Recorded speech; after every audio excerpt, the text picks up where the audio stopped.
এবার আল্লাহ রাব্বুল আলামিন বলছেন ক্বালা ফাহবিত মিনহা, ইবলিস এখান থেকে নেমে যাও। এটা কোন জায়গা? একদম মহাকাশের উপরে না, নাকি পৃথিবীতে?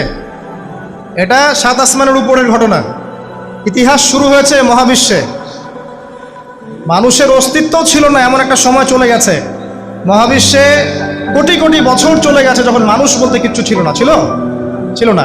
অনেক পরে মানুষকে সৃষ্টি করা হয়েছে। এখন দুনিয়াতে মানুষের চলাচল দেখলে মনে হয় মহাবিশ্বে সে একাই আছে, আর কেউ নাই, তাই না? আচ্ছা, এটা দলিল কোরআনে আছে। সূরা দাহার 1 নম্বর আয়াত পড়ে দেখবেন, হাল আতা আলাল ইনসানি হাইনুম মিনাদ দাহরি লাম ইয়াকুন শাইআম মাযকুরা। আল্লাহ পাক বলছেন মানুষের উপরে এমন সময় চলে গেছে যে মানুষ কোনো আলোচ্য বিষয় ছিল না, উল্লেখযোগ্য কোনো বিষয় ছিল না।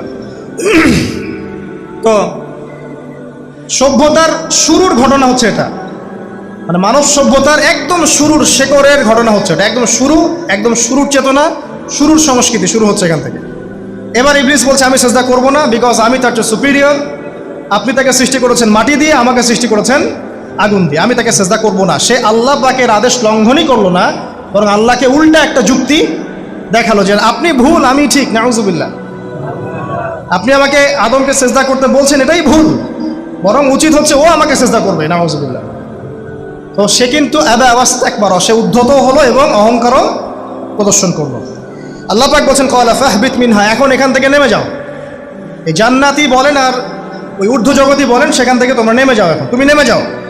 ফামা ইয়াকুনু লাকা আন তাতাকাব্বারা ফিহা, এখানে দাঁড়িয়ে তুমি অহংকার করবে এই অধিকার তোমাকে দেয়া হয় নাই। সোজা কথায় আল্লাহ পাক বলছেন এখানে দাঁড়িয়ে তুমি অহংকার করবে এই অধিকার তোমাকে দেয়া হয়নি। আল্লাহ পাক অহংকারীকে পছন্দ করেন না।